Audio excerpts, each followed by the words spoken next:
Épisode : le veto de Sanford, quand un conseil municipal du Maine décide de la cadence mondiale de l'IA. Chapitre 1. 3 semaines, 3 États. Une commune de 19 000 habitants vient de bloquer un projet de 1000 acres, environ 400 hectares, 4 km². Et personne, à Wall Street, n'a encore mis un prix sur cette signature. Mardi 19 mai 2026, 20h, heure de l'Est, sud du Maine. La salle du conseil municipal de Sanford est pleine. 19 000 habitants, une petite ville côtière qu'on connaît, jusqu'ici, pour son ancien aérodrome militaire et ses usines textiles fermées. Becky Brink, la maire, fait voter un moratoire d'urgence de 91 jours sur les data centers. Effet immédiat, un projet de 1000 acres le long de la rivière Moussam, environ 400 hectares, 4 km², l'équivalent de plus de 500 terrains de football, s'arrête sur l'instant. Brink prend la parole et ce qu'elle dit ne ressemble pas à une délibération municipale ordinaire. Je cite, en anglais d'abord. « I feel like the state let us down. We as a city will protect Sanford. » Traduit librement, on a été abandonné par l'État et la commune va se protéger elle-même. 3 jours plus tôt, dans le comté de Box Elder en Utah, le Salt Lake Tribune décompte 600 manifestants à l'intérieur de la salle des commissaires et 300 autres dehors qui scandent « We want water ». Les commissaires votent quand même oui à un projet de 40 000 acres, 16 000 hectares, 162 km², presque la surface de Paris et sa petite couronne, et 9 gigawatts.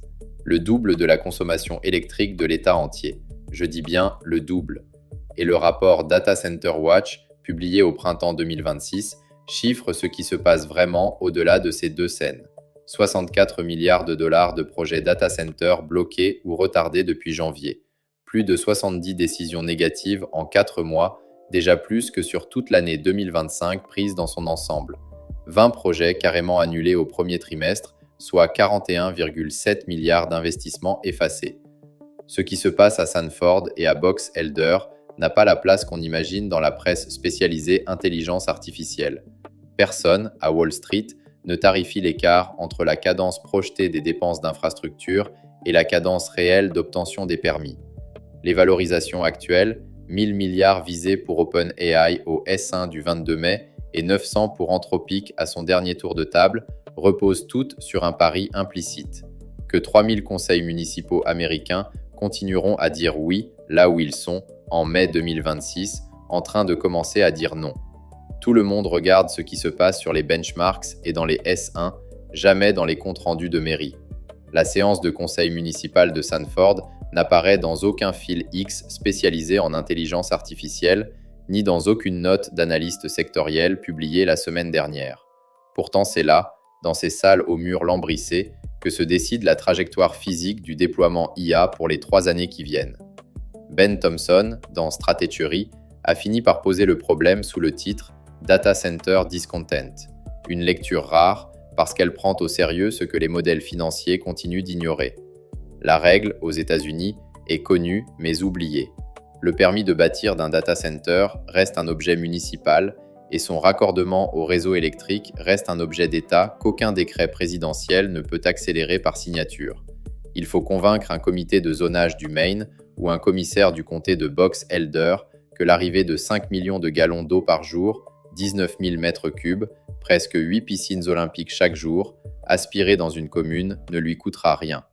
Et dans certaines salles, en mai 2026, la réponse a basculé.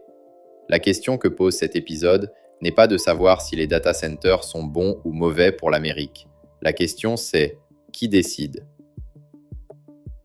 Chapitre 2. Le pari implicite des marchés. 680 milliards de dollars de CAPEX annoncés. 64 milliards déjà bloqués sur les 4 premiers mois. Et un écart que les modèles d'analystes refusent encore de regarder. Faisons le calcul à voix haute, parce qu'il est rarement posé proprement. Alphabet, Microsoft, Meta et Amazon vont, selon les guidances qu'elles ont elles-mêmes données à leurs investisseurs au premier trimestre, dépenser environ 680 milliards de dollars de CAPEX en 2026. Pour donner l'échelle, le budget annuel du Pentagone, tous services confondus, pèse environ 900 milliards. On parle donc d'un CAPEX civil de 4 entreprises qui s'approchent en ordre de grandeur de la dépense militaire annuelle annuel de la première puissance du monde. OpenAI, de son côté, a engagé environ 600 milliards de dollars de compute commitments sur 5 ans, selon les chiffres révélés par son S1 déposé à la SEC le 22 mai. Certains contrats d'infrastructure sont étendus à 1400 milliards sur 8 ans. HSBC, dans une note publiée juste après le dépôt, estime que la firme doit encore lever 207 milliards d'ici 2030, juste pour honorer des engagements déjà signés. Pas pour grandir, simplement pour tenir ses propres signatures. Or, ces chiffres n'ont de sens que si l'infrastructure physique suit. Un CAPEX se traduit, in fine, en sites concrets, en hectares de terrain défrichés et en millions de gallons d'eau prélevés sur des nappes locales déjà tendues. Des volumes qu'il faut traduire, pour les entendre vraiment, en milliers de mètres cubes, puis en piscines olympiques pour que l'échelle devienne concrète. Chaque site demande un permis. Chaque permis remonte à une commission de zonage et à un vote dans une salle de mairie quelque part dans une vallée du Massachusetts ou du Texas. C'est là que la mécanique se grippe. Le rapport Data Center Watch chiffre ce qu'on appelle pudiquement la friction d'autorisation. 64 milliards de projets bloqués ou retardés en 4 mois, soit déjà environ 9% du capex annuel projeté des hyperscalers après seulement le tiers de l'année. Si la cadence des refus se maintient, on franchit en fin d'année un seuil de l'ordre de 15 à 20% du capex théorique qui ne se matérialisera pas dans les fenêtres prévues. Et c'est là que les modèles d'analystes commencent à mentir, parce qu'une valorisation prospective n'est pas un chiffre absolu, c'est un acte de foi sur un calendrier. Quand le marché tarife OpenAI à 1000 milliards pour une introduction en bourse prévue en octobre, il valide implicitement que les revenus de 280 milliards visés en 2030 arriveront bien à l'heure. Si 18% de l'infrastructure prévue n'est pas en service à la date attendue, le revenu glisse. Et le glissement, en mécanique de discount cash flow, écrase rapidement la valorisation, pas marginalement mais significativement. On ne voit pas ce sujet dans les notes Goldman Sachs parce que la friction d'autorisation n'est pas modélisable proprement. Elle n'a pas de série historique récente pour les data centers et elle ne se laisse pas écrire en bêta sectorielle. Elle se manifeste par incidents et chaque incident pris seul ressemble à une anecdote, à une commune du Maine qui refuse ou à un comté de Virginie qui demande un référendum. L'ensemble forme une dynamique et c'est l'ensemble que personne à ce stade n'a tarifé. Ben Thompson, dans Data Center Discontent, formule la chose en une phrase courte que je traduis ici. L'IA dépend de data centers physiques qui exige une permission pour être construit, ce qui donne aux communautés locales un droit de veto effectif sur le développement de l'IA. Le mot exact est veto effectif, et c'est lui qui ouvre le précédent historique du chapitre suivant. Chapitre 3, 1979, rejoué. 33 ans sans nouvelle centrale nucléaire commerciale aux États-Unis, pendant que la France construisait l'un des parcs nucléaires les plus denses du monde. Pourquoi la même technologie a écrit deux histoires opposées? Pour comprendre ce qui se passe en mai 2026, il faut revenir à un jour précis. 28 mars 1979, 3 Mile Island, comté de Dauphin, Pennsylvanie. 4 heures du matin. Une vanne reste ouverte, une procédure mal lue et un cœur de réacteur entame une fusion partielle. Personne ne meurt et la contamination reste contenue, mais le récit public bascule en 48 heures et avec lui la trajectoire industrielle américaine. Avant 3 Mile Island, les États-Unis construisent en moyenne 10 réacteurs nucléaires par an. Le pays s'est lancé après l'embargo pétrolier de 73 dans un programme ambitieux, comparable, en intention, à celui qu'il vient de lancer sur les data centers d'intelligence artificielle.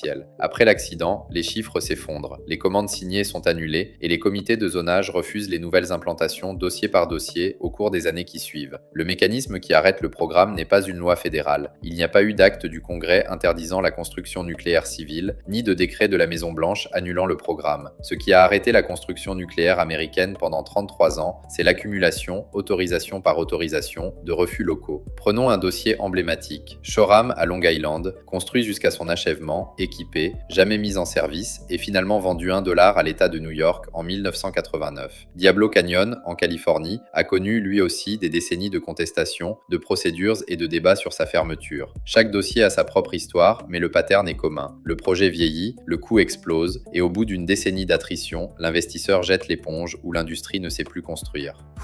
La première nouvelle centrale nucléaire commerciale mise en service aux États-Unis après 3 Mile Island s'appelle Watts Bar 2. Elle entre en exploitation en 2016, 33 ans. C'est l'âge d'un homme entre la fin de ses études et la moitié de sa carrière. C'est aussi la durée pendant laquelle les États-Unis ont laissé glisser à la Chine et à la France leur leadership dans une technologie qu'ils avaient eux-mêmes inventée à Oak Ridge dans les années 40. Pendant la même période, en France, le contraste est saisissant. Le programme Mesmer, lancé en 1974 par le Premier ministre Pierre Messmer 3 mois après le choc pétrolier, pétrolier s'appuie sur une autorisation centralisée, pas de référendum local possible et pas de comité de zonage municipal capable d'arrêter un dossier. L'État décide, les préfets exécutent et EDF construit. 56 réacteurs mis en service en 25 ans et un mix électrique qui atteint, au tournant des années 2000, environ 3/4 de production nucléaire. Une trajectoire opposée, écrite avec la même technologie, dans une démocratie comparable, par un mécanisme institutionnel radicalement différent. La leçon est dure. Ce qui détermine la trajectoire d'une infrastructure stratégique en démocratie n'est ni la qualité de la technologie, ni sa pertinence économique. C'est le découplage entre celui qui décide et celui qui supporte. Aux États-Unis, en 1975, c'était la commune qui supportait, l'eau prélevée localement, les déchets stockés à proximité, le risque de panique des familles voisines, et qui n'avait jamais été consultée à l'échelle fédérale du programme. Donc elle a fini par dire non, dossier par dossier. Et en mai 2026, c'est exactement la même mécanique qui se rejoue. La commune qui voit débarquer 5 millions de gallons d'eau aspirés dans sa nappe chaque jour, 19 000 mètres cubes, près de 8 piscines olympiques quotidiennes, pour refroidir des GPU loués à Anthropic ou à OpenAI, n'a pas voté la valorisation à 1000 milliards. Elle paye un coût local pour un bénéfice qui se loge à Wall Street. Chapitre 4. Pourquoi le pouvoir local est structurel? L'eau et le réseau électrique. Deux leviers municipaux qu'aucun décret présidentiel ne peut accélérer par signature. Demandons-nous pourquoi le pouvoir local est si structurel, et donc pourquoi cet épisode n'est pas une parenthèse passagère qui se résoudra par négociation politique nationale. Premier levier, l'eau. Un grand data center consomme jusqu'à 5 millions de gallons d'eau par jour selon les estimations de Brookings. En unité française, cela fait environ 19 000 mètres cubes par jour, presque 8 piscines olympiques quotidiennes. Sur un an, on parle d'1,8 milliard de gallons, soit 6 800 000 mètres cubes. La consommation équivalente d'une ville américaine de 10 à 50 000 habitants. Et l'eau, aux États-Unis, n'est pas un bien fédéral. C'est un droit d'usage régional, le plus souvent municipal et parfois adossé à un bassin versant intercommunal. À Box Elder, qui est en sécheresse sévère depuis 3 ans, l'arrivée de Stratos doublerait au moins la consommation d'eau d'une commune entière. Aucun executive order présidentiel ne peut, par signature, contraindre une municipalité à céder son droit d'usage. La Constitution américaine, dans son 10e amendement, réserve ses compétences aux États et aux communes. Second levier, l'électricité. Un complexe comme Stratos demande 2 à 9 gigawatts de capacité dédiée. Pour donner l'échelle, un réacteur nucléaire moderne sort 1 gigawatt. Stratos demande donc l'équivalent de 9 réacteurs pour fonctionner à plein régime. Or, ce sont les commissions d'utilité publique des États qui régulent les tarifs et les raccordements. Si la commission de Virginie décide, comme le débat l'envisage ouvertement depuis fin 2025, que le coût supplémentaire d'un transformateur de 1000 MW doit être supporté par les usagers résidentiels, alors l'arithmétique du projet bascule. Et l'hyperscaler découvre brutalement qu'il négocie avec un régulateur d'utilité publique régional, pas avec un ministre fédéral à Washington. La fiscalité ajoute une troisième couche, plus discrète mais peut-être la plus politique. Les data centers ont longtemps été vendus aux élus locaux comme une source de revenus fiscaux par les hyperscalers eux-mêmes. La promesse classique disait qu'1 milliard de dollars d'investissement générerait des taxes professionnelles substantielles et des emplois locaux par centaines.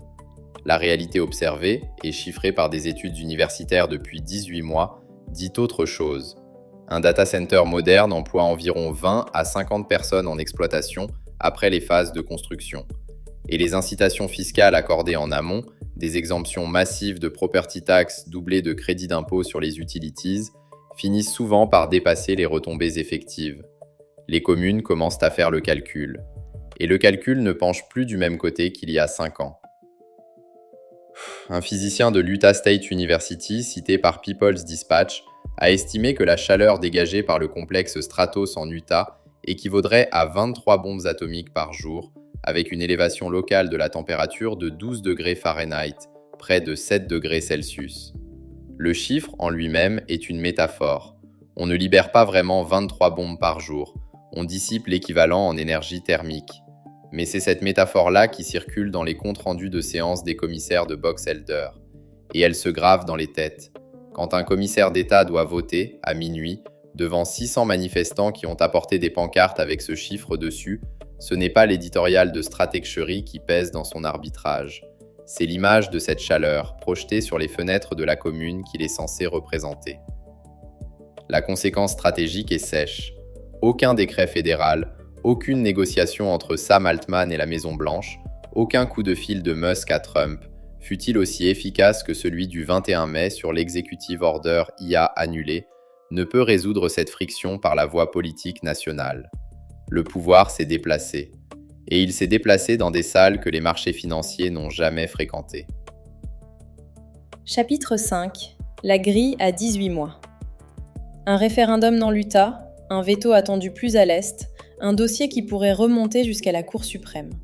La cadence IA ne se mesure plus là où on l'écoute. Reste 18 mois à lire, pour qui veut comprendre où va vraiment la cadence mondiale de l'IA. Voici les 4 fenêtres que je propose de garder ouvertes. La première s'appelle BEAR. À Box Elder, le groupe Box Elder Accountability Referendum a déposé sa demande de référendum dès le 5 mai, selon le Salt Lake Tribune, avec 45 jours pour récolter 5422 signatures de citoyens enregistrés. Vote prévu en novembre 2026. Si BEAR obtient ces signatures et que le vote passe contre Stratos, c'est la première fois dans l'histoire récente qu'un projet hyperscaler de 9 gigawatts est révoqué par décision référendaire après approbation par les commissaires. Le précédent juridique qui en sortira fera doctrine pour la décennie suivante. Si BEAR échoue à la signature ou au vote, le signal sera inverse. Les hyperscalers garderont la main par le truchement procédural malgré l'opposition citoyenne. La date est connue et le rapport de force ouvert. Personne à Wall Street n'a encore inclus cette date dans ses modèles de valorisation. OpenAI ou Anthropic. Plus à l'est, une autre fenêtre s'ouvre, celle du prochain veto gouverneurial. Janet Mills, gouverneur du Maine, a opposé son veto à LD 307 en avril et la Chambre n'a pas obtenu l'override. Mais d'autres États préparent leur propre texte. New York en tête, suivi probablement de Washington et de la Virginie. Le premier gouverneur démocrate qui laissera passer une loi de moratoire d'État sur les data centers de plus de 20 MW ouvrira un précédent politique majeur. Et ce premier oui à un moratoire d'État pourrait venir avant la fin 2026, parce que la séquence électorale mid-term met sous pression les élus démocrates des comtés ruraux et périurbains. Ceux-là même qui héberge ces projets et qui en supporte les coûts visibles. Une troisième inconnue, plus lente mais plus structurante, est juridique. Tôt ou tard, un hyperscaler va contester un moratoire municipal devant un tribunal fédéral, sur le motif que le droit de l'eau ou de l'électricité ne peut pas être instrumentalisé par une commune pour bloquer un projet d'intérêt commercial inter-État. Le premier dossier qui montera jusqu'à la Cour suprême, sur des bases probablement d'interprétation du Commerce Clause, l'article qui régit le commerce interétatique américain, décidera de la suite pour la décennie. Si la Cour donne raison aux hyperscalers, le pouvoir local s'effondre et l'arithmétique de Wall Street est sauvée. Si elle leur donne tort, le précédent verrouille la friction d'autorisation pour les 10 années qui suivent. Le calendrier juridique américain est rapide quand il le veut et un dossier emblématique peut atterrir à la Cour en 18 à 24 mois. Donc on est exactement dans la fenêtre où ce dossier se prépare en silence. Reste, plus discrète mais peut-être la plus déterminante, la géographie qui se redessine. Quand un projet est bloqué dans le Maine, il ne disparaît pas. Il se déplace vers les États qui acceptent, le Mississippi ou la frontière mexicaine, là où les communes sont plus pauvres et plus dépendantes de la promesse d'investissement. La carte américaine des data centers en 2026 est en train de se réécrire à l'avantage des États moins peuplés et plus accueillants. La friction d'autorisation ne disparaît pas, elle migre. Et au passage, elle redessine la géographie politique américaine. Parce que les États qui acceptent vont accumuler emploi, fiscalité et dépendance vis-à-vis des hyperscalers, pendant que les autres garderont leur cadre de vie et perdront le flux de capex. C'est un arbitrage politique de long terme qui se joue, conscient ou non, dans chaque vote municipal de mai 2026. Pour le dirigeant qui dépend d'un fournisseur frontière ou l'investisseur qui modélise les revenus 2027 d'Anthropic, la grille tient en une phrase. La cadence de l'IA ne se mesure plus seulement à Wall Street, ni dans les keynotes du Computex de Taipei. Elle se mesure dans le compte-rendu de séance du conseil municipal de Sanford à 19h, un mardi soir de mai. Vous écoutiez Le Veto de Sanford. Merci d'avoir écouté jusqu'au bout. Si cet épisode vous a parlé, partagez-le.